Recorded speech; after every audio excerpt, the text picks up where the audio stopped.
Resume recording. All right. Good morning. All right. So tonight, it's totally my fault that I let you all in later than usual. So welcome to today's class. We are going to be talking all things CPG PR. I'm excited to connect you all with Steph Shapira. She is one of the founders of the Rind, which is a super focus on PR specifically for CPG. And she's worked with really incredible brands. I know that, getting the word out about your company and, working with influencers, all those things are things that you all want to be doing. So I'm just going to keep this intro short and pass it on to Steph. Steph's going to be sharing her screen here in just a second. But Steph, before you do that, why don't you give us a longer intro about you, and then I'll just give you some quick context on who's in the room. Okay, sounds good. Thanks, Katrina. So yeah, I actually recognize a few of you, which is fun. So yeah, I'm Steph Shapira. I co-own the Rind with my business partner Lindsay, and basically, like Katrina said, we focus pretty much solely on CPG PR.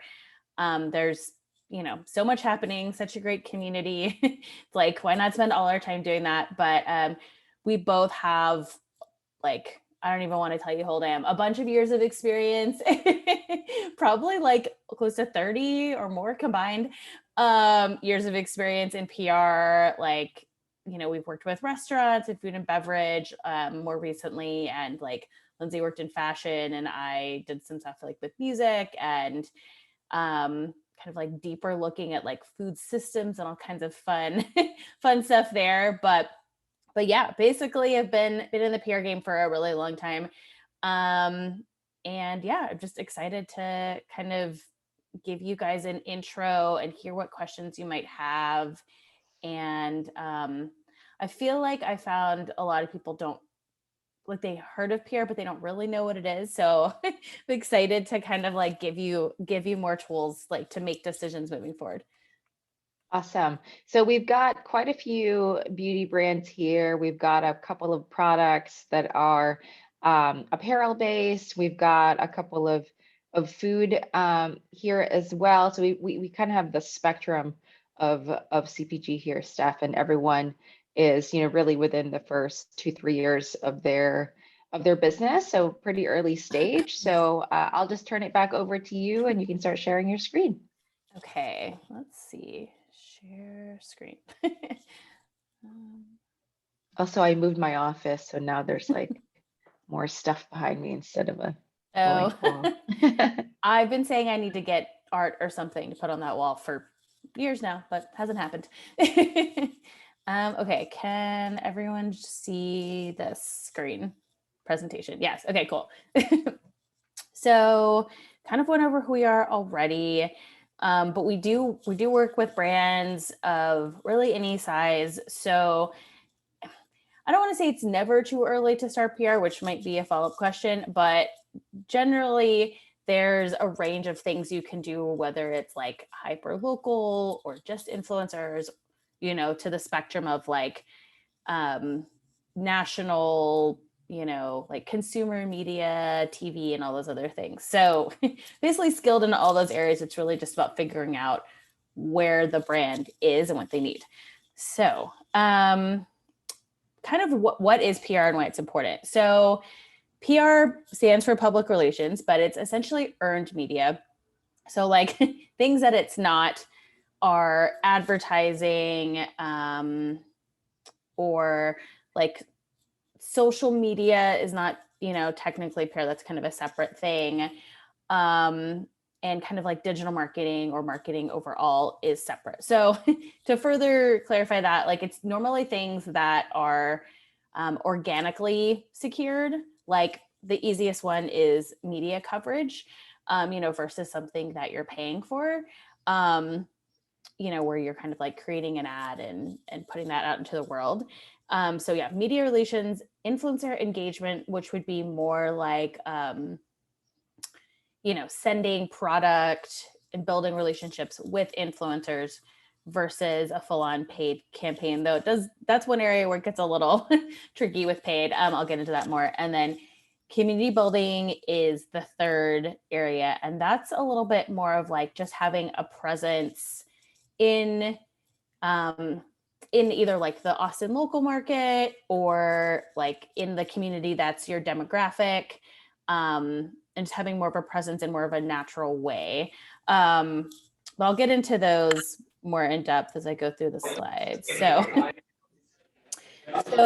media relations, we always, try to ask, really with any of these, we always try to look at goals and see what,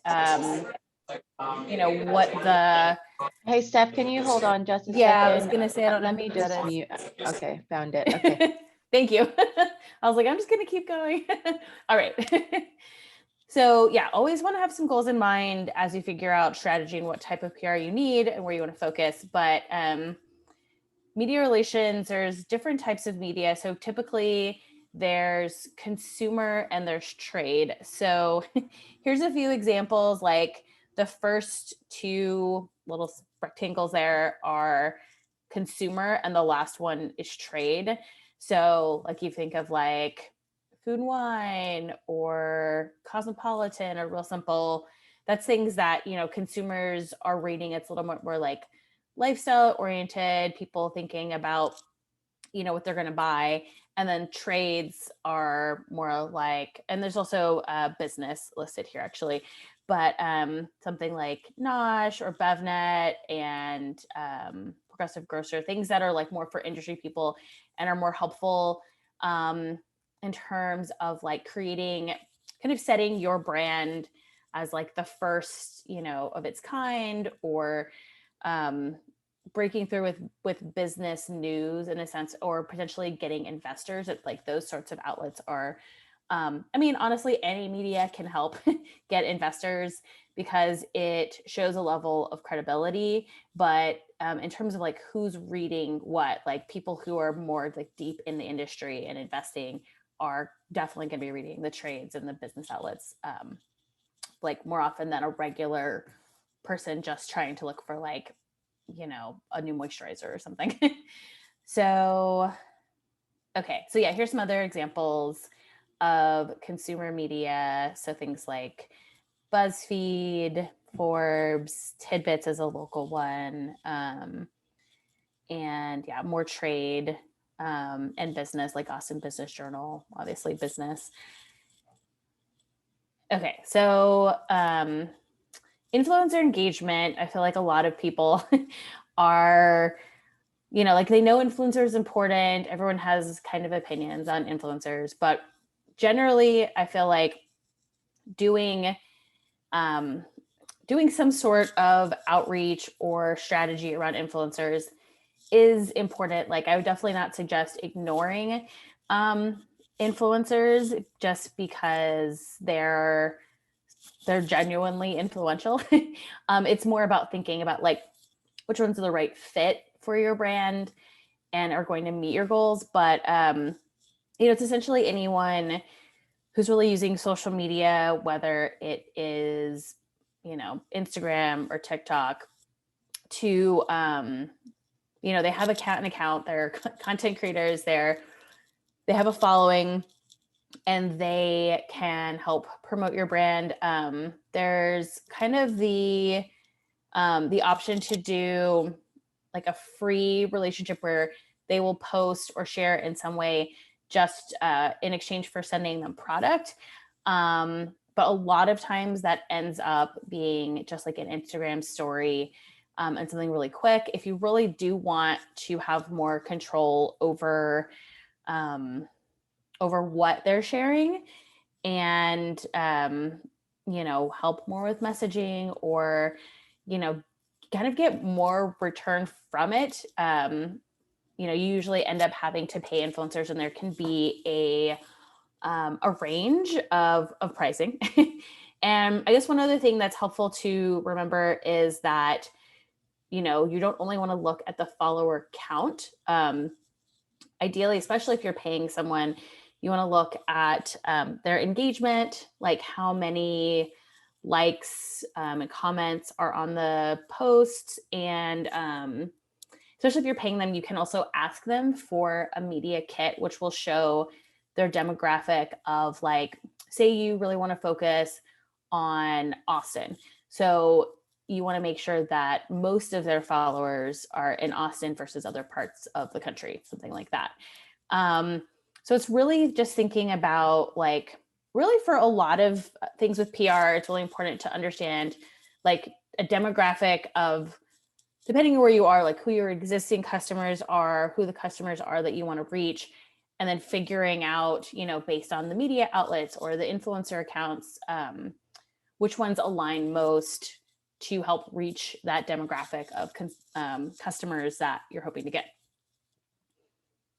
Okay, so community building is kind of the third area of PR that we also provide as a service. So thinking about how can it help you reach your target audience, and so this is a little bit more like organic in a sense, even though it could be paid partnerships. So it could be a collaboration. Like the first one there, our client was One Farm, and they have CBD, but also a mushroom, like a functional mushroom powder. So we collaborated with Gotti, who are a local ice cream shop, and they're vegan as well. So definitely kind of like aligns in terms of wellness. And they added CBD to one of their ice cream flavors. So a collab is one way to get in front of the community. You find another like-minded brand that, that you think makes sense to partner with.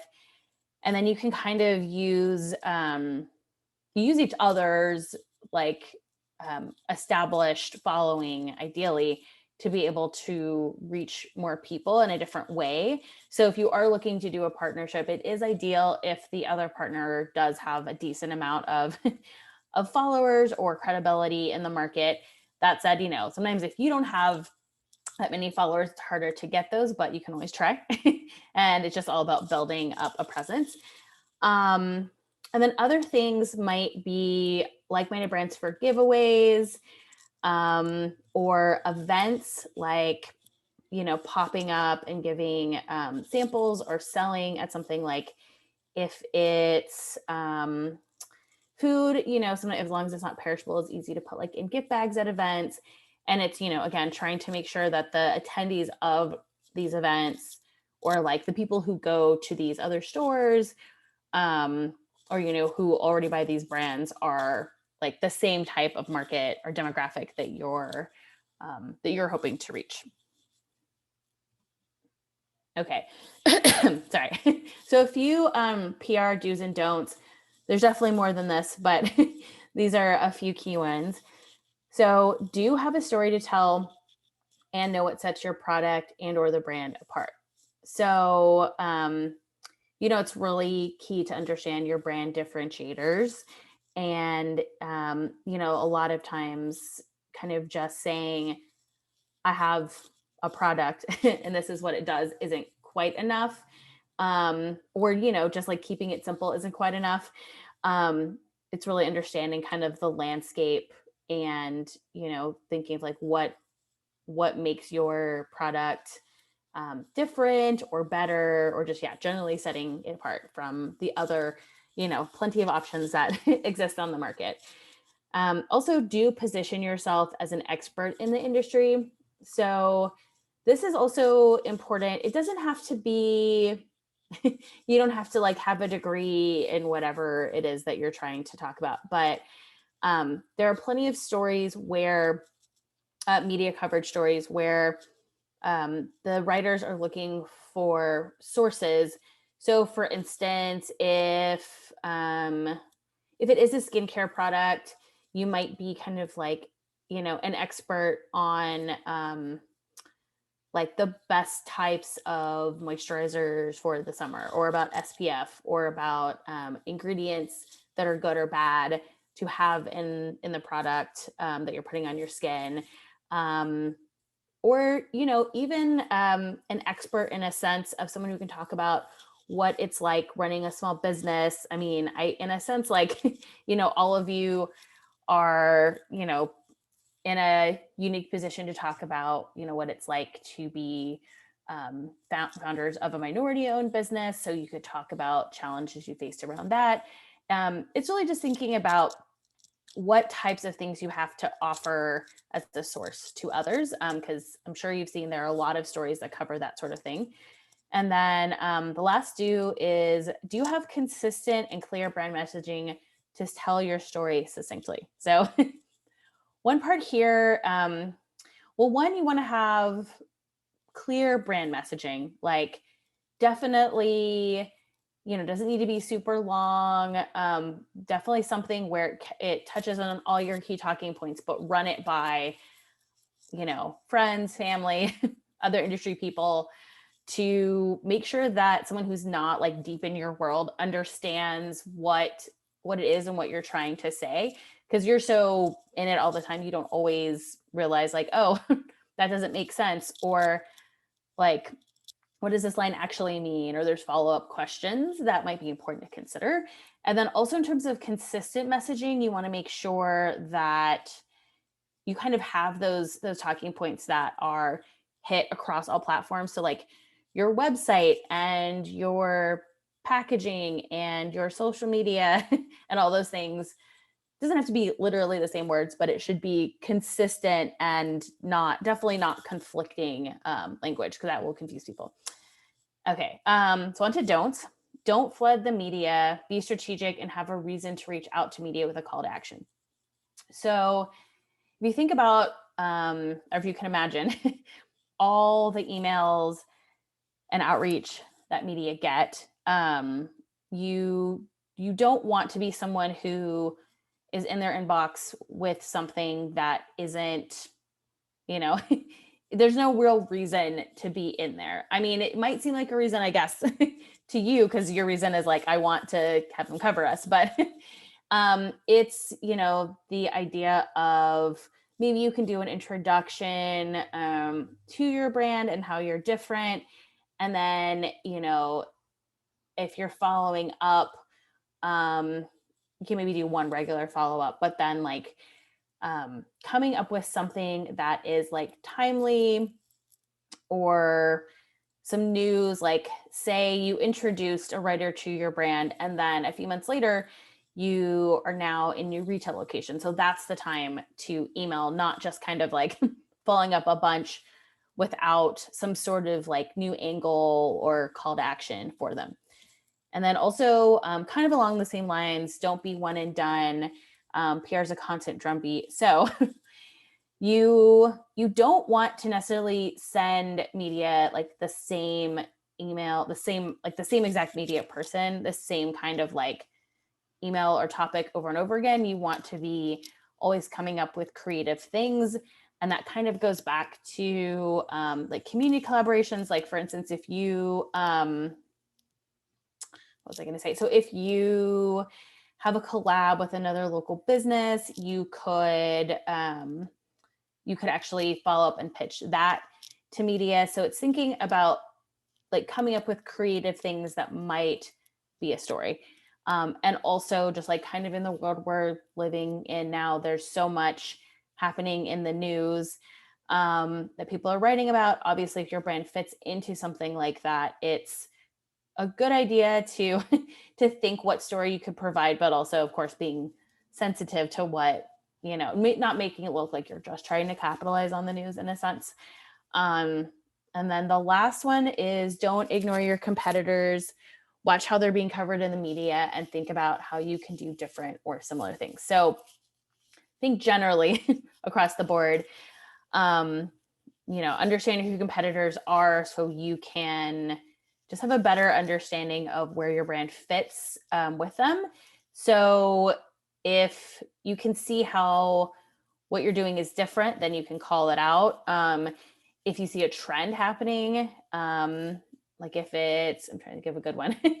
I mean, this is not a new trend, but if it's like beverages with functional mushrooms, then you can actually list some other competitors to show media that this is a trend that they should cover. But just generally, like if they do something, you can kind of copy it, like if it works well, as long as it's not like a direct copy, but it's like, oh, they're clearly doing well with influencers. Maybe we should spend money on that sort of thing. So that's actually my last. I feel like I have a question. I need to like scroll through all your faces, but that is my last slide anyway. So I am ready for questions. I don't know if y'all just want to like unmute or Brittany has her hand raised. Go ahead, Brittany. yeah. Yeah. Okay. Hi. I was wondering, do certain media outlets care about the fact that other media outlets have covered you? That's a good question. Is it a boost? There's kind of two ways to look at it. So yes, it does provide more credibility if other media outlets have covered you. So definitely it's something to put on your website, on a press page, to put on your social media, those sorts of things, because anytime you reach out to anyone or anytime I pitch someone, they almost certainly, go to the website, go to social media and are looking for one kind of credibility. They're like, okay, let me get a little bit more info on this brand. So that's another reason for like websites and social to look really good. But on the flip side, if a media outlet, basically if it's a very similar story, then and we're trying to pitch that, there's a chance that they won't cover it because someone like a competitor or a competing media outlet has covered like that exact story. So that's the kind of thing you might want to be careful of. Like, I mean, I would say for the most part, for all of you, it's not super, like I wouldn't super be worried about that. A lot of times it's for like bigger brands and exclusives and things like that. But, like generally you just kind of want to make sure that you're not offering the exact same thing as something that like just ran. But if you're still kind of vague, then I know we see a lot of the same kinds of stories all the time. I think it might be more like honestly it'll probably come down to like if it's like investment or like big news or things like that, maybe with trades, they might care more about that sort of thing. And yeah, I do think I would say it's fine to mention just like at the bottom of your email too. Like I wouldn't put it in your pitch like, we've been featured on all these things, so you should write about us too. It's just kind of like a like at the bottom, like brand name featured in these 3 outlets or with links. And that way they see it, but it's not, I don't think it's like a huge selling point for the pitch itself, but it's more of like a you want them to still kind of see it. Does anyone else have a question? Steph, I have a few questions to get us Okay, moving. yeah, go for it. So I think, let's say you have a product launch. Let's say you're participating in an event that you want to bring more people to, or whatever the case may be. How far ahead should you be pitching someone in the hopes of getting a story? I think just setting those expectations. So I guess, are you asking a story specifically for maybe a launch? Well, I guess, okay, let's start with a launch then, because I know there's a few different variables. Yeah. So if it's a really big moment like a launch, or you're launching a new SKU or whatever, how far from that time would you want to start pitching? Okay, so trying to think of the easiest way to answer this. If you are wanting like national print coverage, or like more like national coverage, meaning like a lot of those consumer outlets, like if you have a new SKU and you're wanting, I keep using skincare because I guess if you are skincare, but or if it's like a women's health type thing, and you could start pitching like 3 to 5 months out or something to those print national outlets, if that's one of your goals. But if you are doing, if your focus is more on like trades or like a local business story or a local, kind of like more around the news itself and less around the product, then I actually think it's okay to kind of start outreach like right before you launch or like the day of launch, because that ends up kind of being the news itself, you know, and we want them to be able to link to your website and say like, this new product has launched, you can buy it now, sort of thing. The only other kind of like element there is if you want to offer an exclusive to a media outlet about the product, then you should reach out to that outlet to see if they're interested in the exclusive, like maybe 2 weeks or so before the actual launch date. That way you can one, see if they're interested in exclusive, and if they're not, you can have a backup. And two, have enough time to get them everything they need to be the first to run it before the launch happens, like, and it goes out to everyone else. Hopefully that all made sense. I know it's slightly like a few different, like if this, then that types of things. Yeah, well, PR's, you know, Yeah. it's relationship Yeah. driven, and yeah, there's a lot of Well, it's more like creative cooking, right? Like you're not following like a super strict recipe to get to the yeah. comments and I mean, faces. one thing to keep in mind is that, like, just having an understanding that there's different types of media outlets that have different lead times in terms of like when they need to have the information and how often they run. So like, you know, like a national print outlet is like the thing that takes the longest to to secure, except for maybe TV is like definitely definitely can depend for national TV, but overall, because you know they have print times, they have to like get photos, they have to, there's a lot more involved in terms of print, and they just work, you know, anywhere from like 3 to 6 months out in advance. But you know, there's daily newspapers, there's weekly magazines and like local outlets, there's monthly local outlets that, you know, don't take as long. So it's kind of just having an understanding of that. And like with anything digital, you don't need as much of a lead time, but you know, it's not as simple as like they can post whenever. I don't need to give them that much time in advance because, you know, they have a million other stories they're working on, and they still have editors and strategy and things. Not as simple as just posting it. Even with, honestly, even with influencers, like some can just, you know, post a story, no big deal. And then some are booked out with posts for partnerships for months. So, um, so I would say, like, honestly, even if you want to reach out to some people a little bit further in advance, it wouldn't hurt. But unless it's like print national, you probably don't need to do it like, you know, before like a month in advance. Okay, I think there's another question. Do I just ask to? Go ahead, McKenna. Yeah, there you are. Hello, thanks for the presentation. It's super helpful. Yeah. Okay, good. And when you're talking about all the different, you know, outlets, like whether it be local, weeklies, like all that, is there some sort of like database or resource you recommend as far as looking through all of those options that can be like filtered out more so we can decide what aligns best with our company, etc.? Let's see.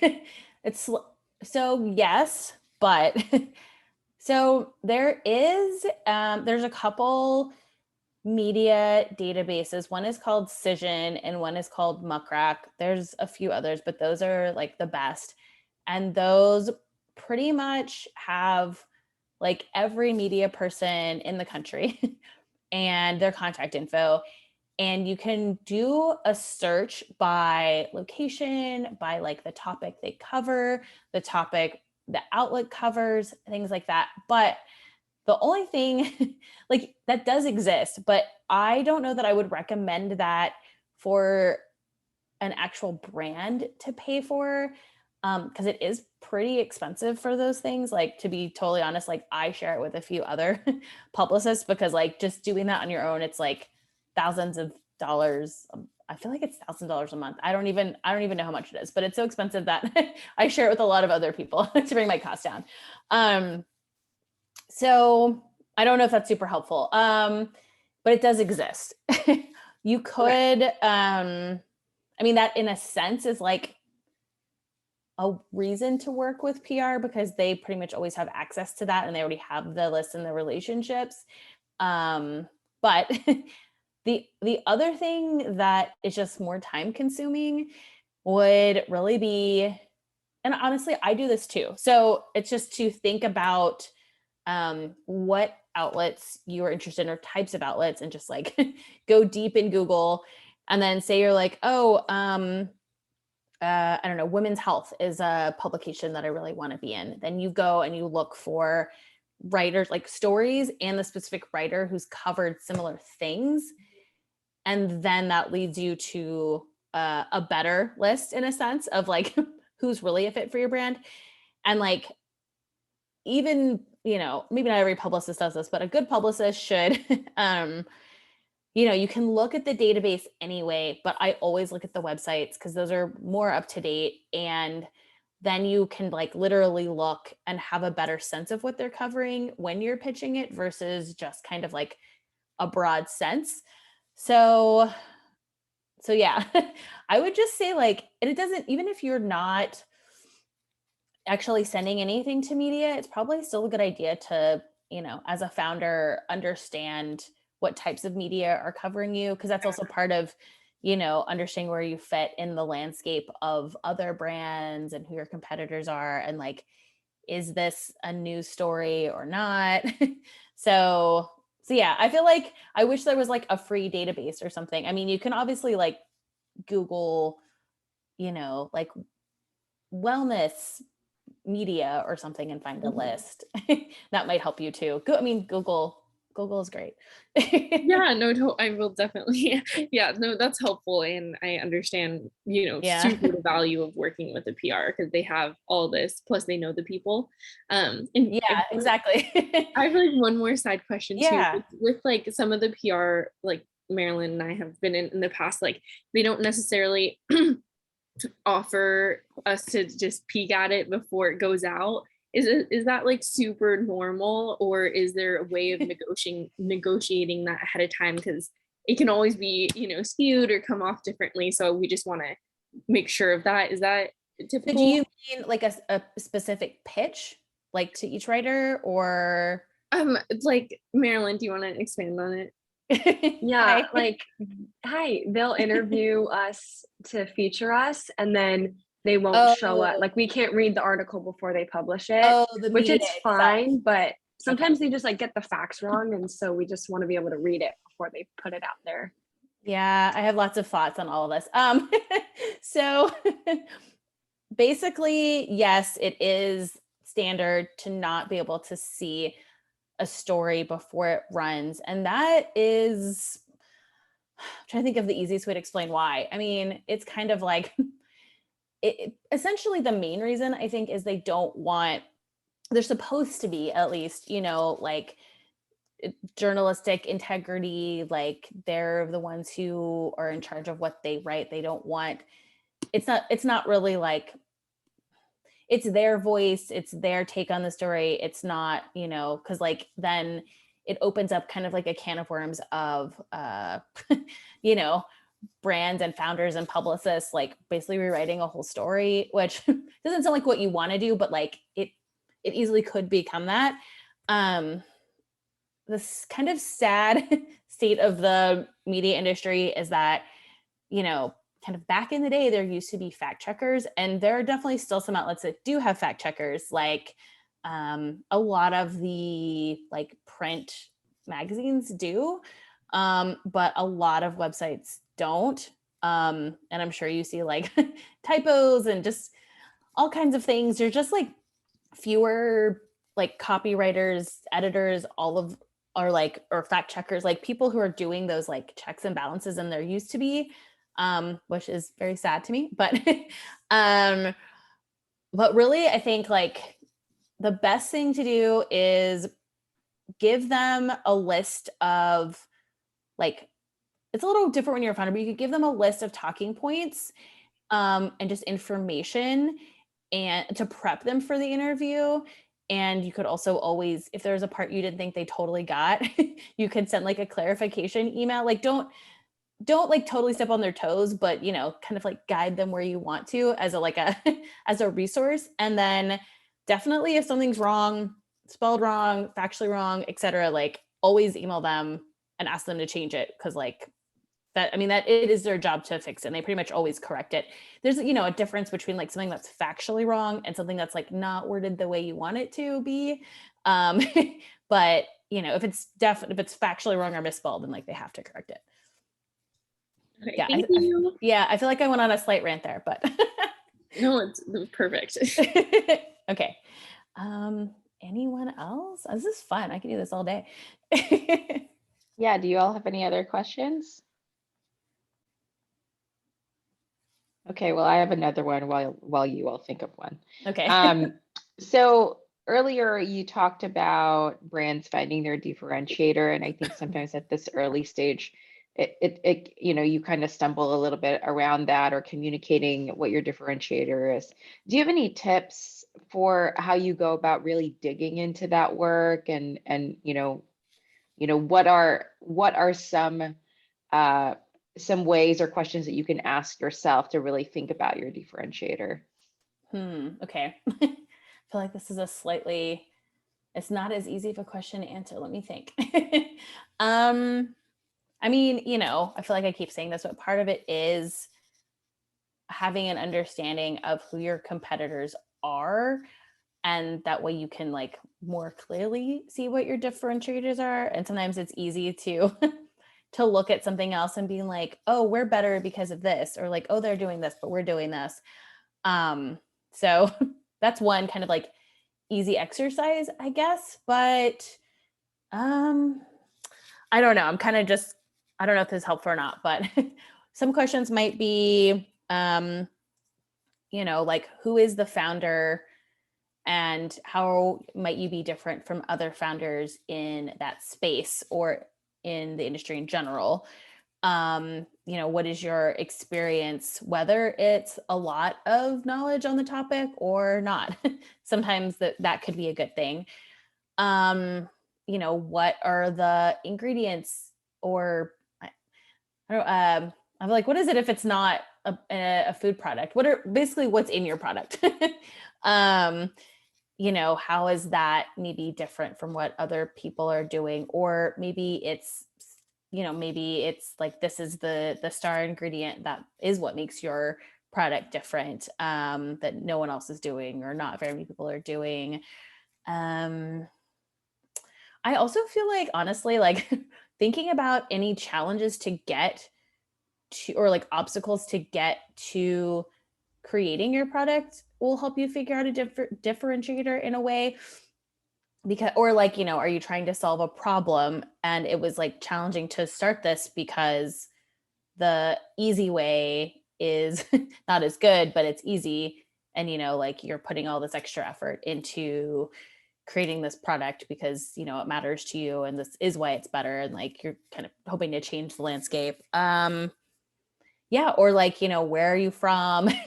There's various things like that. Or like, really, again, it depends kind of on the product, but I think it's a lot of like really thinking about why you started it, and understanding what else is out there to be able to list those things. And like, I would say, you know, founder stories and like their presence in it, like in almost any type of story, is helpful. So the more comfortable you are talking about like you and your passion for this, or your knowledge around it, the more traction you'll probably get. Obviously, no need to force it if it doesn't make sense, but kind of, you know, digging in and thinking about what you have to offer is helpful.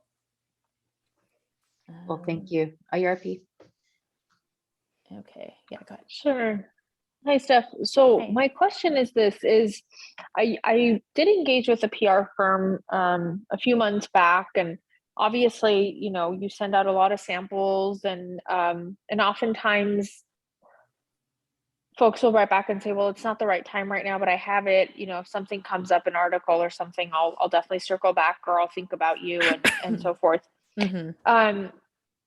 Obviously, you know, is it appropriate to ask a PR company, like, when you do stop engaging with them, let's say it's financial, whatever it is, like, hey, do you mind sharing those contacts with me? Because, you know, they did say that they were interested in the, you know, in the product and so forth. They had good feedback, but obviously we're done with our engagement. I mean, is that something like a norm to ask for, or do you think like not really, it's not something we should ask for? It's definitely interesting, like kind of all these like PR etiquette things. So pretty much no PR person will share the contact like email or info. Also, like as I mentioned before, you could potentially Google it yourself or figure it out yourself. So in a sense, like it's definitely more about the relationship than the contact info, but just like building a list and having those names is still part of like what you pay a publicist to do. That said, I don't know what kind of reports they gave you, but in theory, they should be telling you not just the outlet, but the writer's name was the one who said, you know, thanks, not right now, whatever. So I would just, as long as you have that information, your best bet honestly might be to try to just get their like Google and try to also like Twitter and social media is a great resource to find people's emails. Like a lot of people list their emails on their Instagram profiles. I would just, it's honestly like they probably won't give it to you. I'd be surprised if they gave you their emails. So long story short, it's probably best just to like figure it out yourself. And then you could just reach out and be like, hey, I know that, you know, my PR firm reached out, you know, like we're no longer at the moment. Or the other kind of like in between scenario might be for the it might be okay to ask like the PR agency if they could do an intro to connect as like the point of contact moving forward, or worst case to forward you any emails that come in about your brand afterwards. So like those are all things you could ask for or do, but directly asking for like the contact email would not, I don't think anyone would do that. Okay, got it. Thank you. Yeah. I know it's kind of a tricky place because you're like, well, I want to not lose this opportunity. Right. And that's exactly kind of what happened to me, because, you know, I stopped my services with the PR agency in like March, and then OK Magazine was just like had me in for Mother's Day for in an article, and I was like, oh, that's super neat. So they didn't forget, which was neat. So yeah, well, that's good that they that you didn't have to prod them. Sometimes seriously, sometimes I pitch someone and I get an email like a year later, like now I'm working on this, like they saved it away. So wow. You really never know Okay. how fast it's going to happen. But you do also want to think about like, what are stories around your product that are like as time sensitive as possible, whether it's something in the news or like for summer or for, you know, like a holiday or whatever it may be. Because that's going to make people write about something faster than like a more evergreen story. Not to say that you don't get those other stories, but like you're probably going to have to wait longer to have something run if it's not as like super time sensitive. Sure. Thank you, Steph. Steph, can you go back to what kind of reporting we should expect? I think that I think that some of the folks you know, that I've talked to a lot that are earlier stage working with PR, they may not know what to expect, and so sometimes they may not know how to fully take advantage of the relationship that they have with you. And so so what can they expect from a great PR professional? You know, what does the reporting look like? You know, what does the communication look like, and how can they help like support that? So I'll definitely say that there's, you know, a range of how different PR agencies and people will do it, but generally things that you should always have. I'm trying to think of so definitely, I would say meetings like at least once a month. I mean, you know, some founders slash some publicists like to do every week. It really depends on kind of like how much is going on and how much there is to talk about. You know, like you definitely don't want it to be a thing where you don't know what the PR team is doing, or the PR team doesn't, because you haven't talked, there's like the PR team is missing something that might have been important, just because sometimes, you know, a client forgets to tell the PR person or doesn't realize it's important until it comes up in conversation. So that's why I say like probably at least once a month. And, you know, like most of the time, you know, invoices are done every month. So it's a good time to kind of be like, okay, what happened the last month? Let's get a recap of that. And then what is our like focus for this coming month? And you, in terms of like actual reporting, I would say people do it differently. It could be a weekly report, it could be a monthly report. Like we tend to, just also because of like, you know, time, you know, we don't want to be spending too much time in meetings when we could be doing like what you're paying us to do as well, like all the outreach and things like that.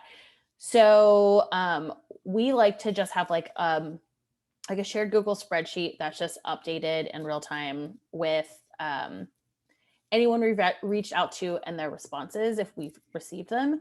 So that way it should be really clear, like this is what the PR person is doing. So you should get that, and it should include, I would think it should include the outlet, the media outlet, the writer's name, especially if they've replied and said something.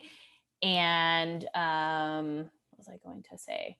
Oh, and like you should have a sense of what types of pitches they're working on as well. So like it might be as simple as like, oh, we're doing like a straight product pitch with affiliates, or we're doing pitches on the news of your retail expansion or whatever. So you should understand what they're working on, and then like in the report you should see like the things they said they were working on, I guess. I had one other thought. And you know, like if press is secured, you should definitely, you know, get the link as soon as it runs and be sharing it like on your social media and you know, website, etc.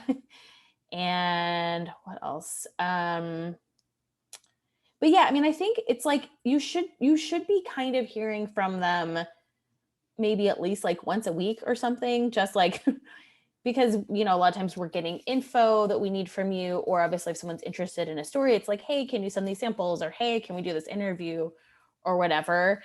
But yeah, I think it's just making sure you really understand what they're doing and they're available to meet. Like if I would say it's a it's a warning sign if they're not giving you any kind of report, or you haven't heard from them for a while. Steph, we have a question in the chat. What's the typical budget for working with PR? It probably depends on the level of support needed, but if you could give us a couple of examples and a range. Okay. Yeah, it's kind of tricky in a sense because yeah, it depends on the scope of the project and also the specific PR agency and person. People have different rates, you know, like it could generally be the same, but not everyone, it's not the same across the board, obviously, like any other service. So I would say if it's a smaller scope, like say it's just local Austin media influencers and community, I would say that's like a 3 to 6 month engagement, and you know, like to be able to really make a dent. I mean, sometimes we do projects that are literally just a launch, and that's like a 6-week thing, but it's like very, very focused. But anyway, so like a local, trying to think, a local project, honestly, like if it's, you know, say it's like a 6 month, media influencers and community, I would say it would probably be anywhere from like, again, depending on who you're talking to, it could be anywhere from like 1,500 a month to 5,000 a month. I know that's a big jump, but again, depends on what agency you're talking to. People have different rates, and it doesn't always mean the more expensive one is the better one. It just means that that's where they're at. It also means like they probably work with much bigger brands. Like we don't charge 5,000 a month. That gives you any point of reference. But like someone who maybe is working with a brand that has a larger budget and has like much higher expectations and needs like a larger team to work on it will probably end up being charged more, because that's just more hours and more people on the team.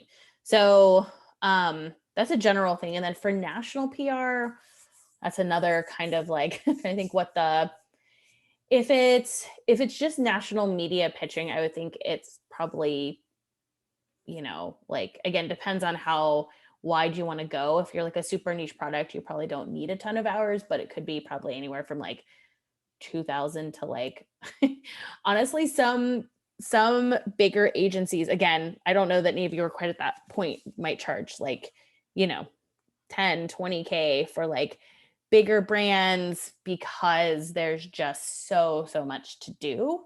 They're available in so many places. They're doing a lot of other things that probably go a little bit beyond PR. So I feel like that was kind of unhelpful, but but at least gives you a range. I would say don't think that PR is too expensive for you to do.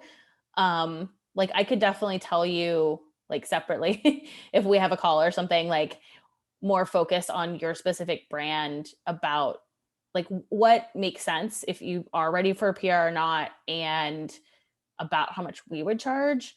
But sometimes it's like, yeah, I would just not assume that it's going to be too expensive, because you can do more focused projects, but also, like there are certain times to wait to do PR. Like if you're about to do a rebrand or something, like I would wait till after that, or or if it's like start now, but we're going to have big news later, I would just start with the big news rather than starting sooner, things like that. But there's definitely a range.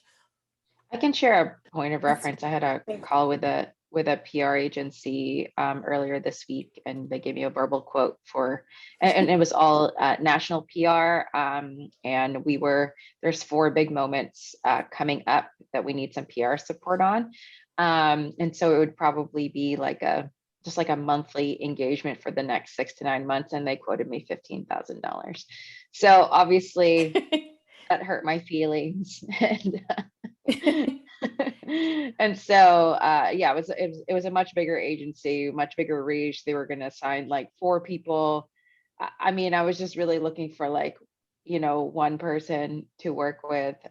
So I think those are the questions that you might want to ask when you're talking to the agencies. Like, what kind of agency is it? Mm-hmm. What are the resources? Are they assigning, individual people to you, because all of that's like billable essentially, right? So right. I think like Steph says, there's a lot of ways to kind of scale up or down, and there's awesome local PR resources here. And then for a lot of you, I mean, we've said this over and over in this program, win local first. And when I say local, that could be Texas, right? But win here first, because that is a launch pad for national news. But doing it well here is super important to help you get to the bigger stuff. Yeah, I would agree with with all of those things. One other important thing that I always tell people to ask, because I have witnessed this many times at bigger agencies, honestly, sometimes not even at bigger agencies, just like in general. You might have a new business meeting with the owner or a higher up, whoever that might be. And they likely, well, it depends. They often are not the person who you actually work with day to day. So I would always ask, like, will you be the person working with me can I meet the person or people who I would be working with? Often they don't necessarily like assign that until you come on board, but they know they can easily figure out like who would be working on your account. Um, and that way, you know, if you like them, or I mean, this sounds mean, but like sometimes you might someone and it'll be like, you are really like clearly very green and you're like, you seem really dumb and I don't trust you, you know, like that's like the situation that you don't want to get into. Like you want to get along with the people and you want to like trust them with telling your story and your money and all those things so you don't feel like it's a waste. So yeah, having that kind of like relationship and knowing who you're working with. I mean, if you're at a big agency, sometimes people leave and you get a new person or whatever, like that's just life. But like generally, I would not assume that the person that you're talking to is always the person who is going to work for you. That said, with us, it's just Lindsay and I, so it's one of us. It's easier because we're small. All right, y'all, we have 3 minutes. I'll take a last question. Who's got one?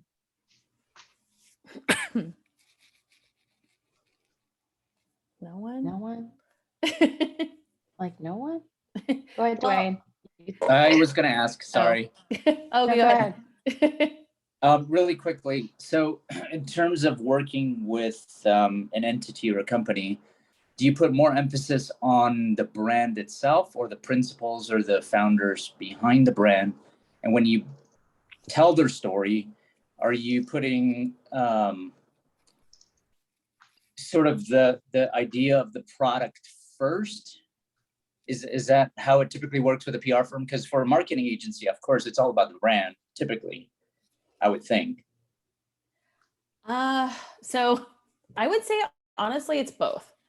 Like we're always looking for the most potential ideas to pitch to media and to get covered in media as possible. So we're not going to really limit ourselves. It really just depends on what's happening with the brand or how interesting the founder story is. Like if the product itself is more interesting to media overall, then we'll probably lead with that. We're just going to lead with what we think is going to get the most coverage, you know. For something like influencers or community, that's more brand forward because you're just, you know, you want people to see the brand. But that said, like we also think it's important, like kind of community wise, to have again, if founder is open to this, you know, being on panels and speaking about things related to the brand or owning a small business or whatever, because that helps get their name out there. So it's a little bit of both. It really depends on where the story lies, but we ask a ton of questions before we start with outreach to media and influencers and all that to understand what the whole story is. Granted, the longer you work with someone, the more you like you learn about what their story is. But yeah, I'd say a little bit of everything, except for maybe like, yeah, with like influencers, it's gonna be brand focused. Awesome. Appreciate all the answers. Thanks, Steph. Yeah. I had one other thing that I wanted to, I guess, plug. I don't know if it's the right word, but before we end, in addition to our like ongoing PR services, which are like, you know, more like ongoing monthly retainers, we are also, and I don't even think I've sent this to Katrina and I should, but we are also doing consulting services for businesses that aren't necessarily ready to hire PR, like on a more campaign focused basis. So it could be as simple as like a brand audit package, and we can tell you like where the holes are. Or we could, you know, we have kind of different packages, but like some involve like creating messaging for you, and then you can go, you know, with that messaging. Or the deeper level stuff is like media training or giving you some pitch ideas and things like that. So it can be a spectrum depending on where you're at and your budget, just so you can feel more prepared to do some of this PR stuff on your own and don't feel like you have to hire someone when you really can't afford it. Cause like, I don't want to take anyone's money if they can't afford it. You know, I'd want to help in other ways.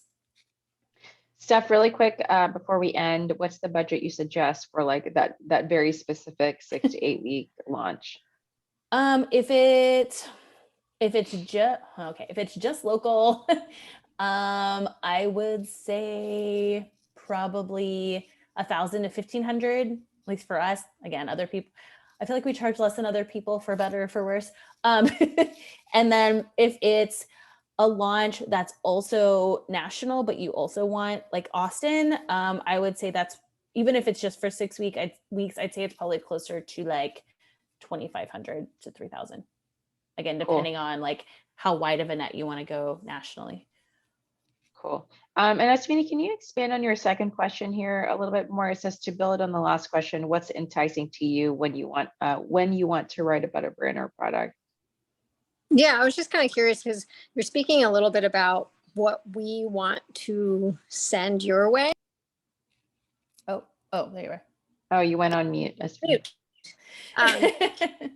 We're after 11, so if anyone needs to jump off, need to do this later, totally cool. But just curious about like your perspective, and obviously that's your perspective and your agency's perspective. Mm-hmm. But if you can on the broader scope of what is enticing, you know, because there's so many widgets and things that people are making that are all amazing, and in our perspective, we're excited about it. But what is enticing to you about what is being created or a product?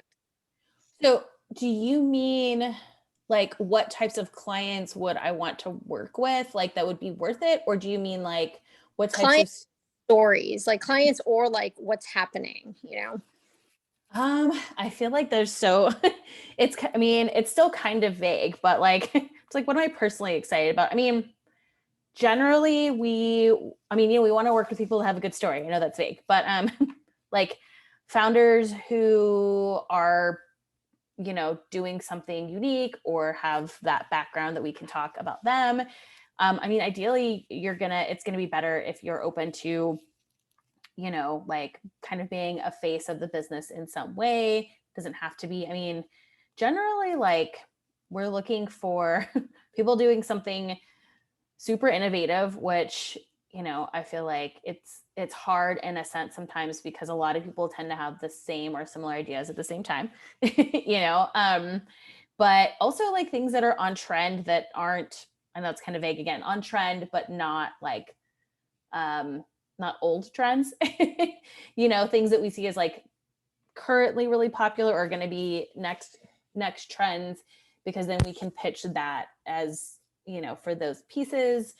I mean, generally like issues of like sustainability and mission driven things are also going to do better than, I don't know, something that's not.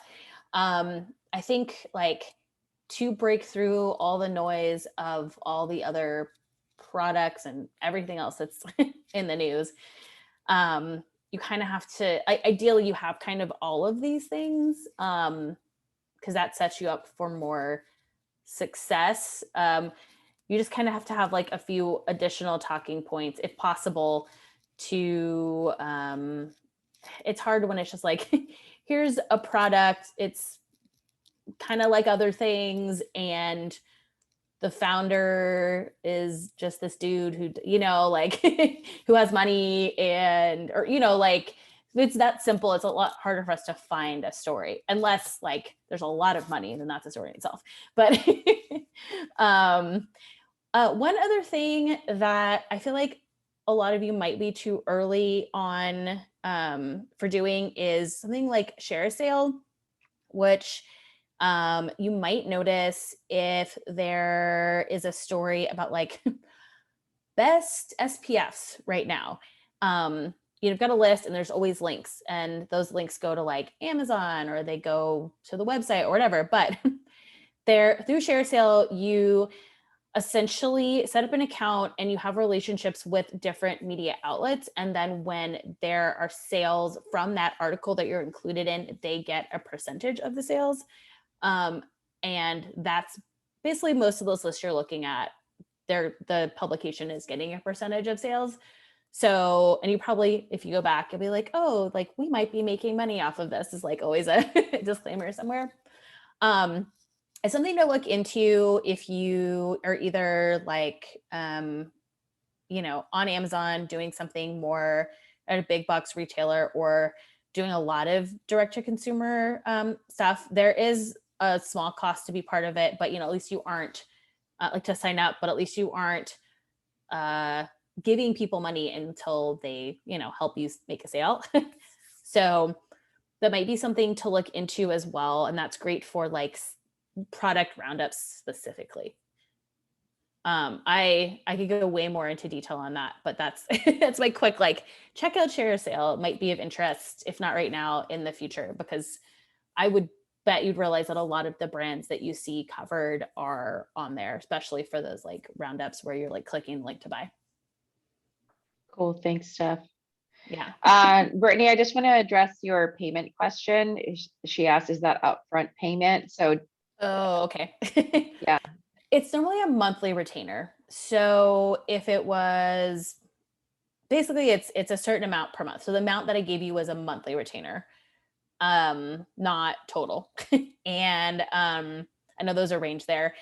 And normally it's upfront in the sense of like, say we decide to start working together on July 1st, you know, I send a contract, I send an invoice, and you pay before we start. Sometimes people are flexible, sometimes they aren't, but I'd be prepared to have it when you start, and like probably, you know, as much of the full budget of what it's going to be like monthly ahead of time. Ideally, if you can. I know there's lots of factors. Is that the same with the consulting offer you mentioned? Oh, no, the consulting is just like a one-time package price. Okay, so you guys have, I'm emailing you right now, but you guys have like a Oh, okay. set sort of package that you've come up with already? Yeah, just to simplify it, it's like, you know, intro package, medium package, more like larger, whatever I'm trying to say, package. But also just so you all know, I mean, I don't have the link like on me right now, but I can send it to Katrina if you all want to see it too.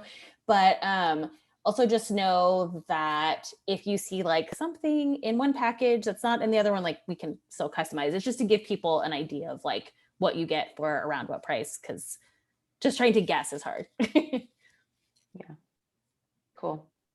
Thank you so much, Steph. I know that we are 10 minutes over. Obviously, there's still lots of folks on here. So this is a big topic and need. And I also just, you know, appreciate that you and Lizzie are both accessible. You guys actually come to the events. You talk, you know, I see you all talk to the founders directly and build those relationships. So that's a big part of the reason why I asked you specifically to come into this class, because thanks. I know that you are both very passionate about supporting early stage folks.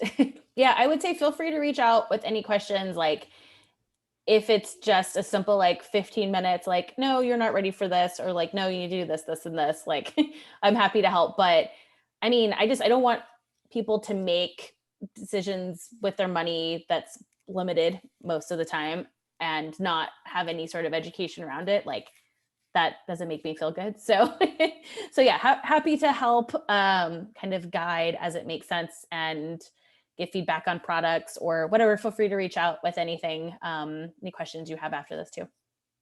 Cool. Well, thanks so much, everyone. See you all next week. And Debbie will have this recording up here in a few minutes. Okay, bye y'all. Thanks, have a great bye. day.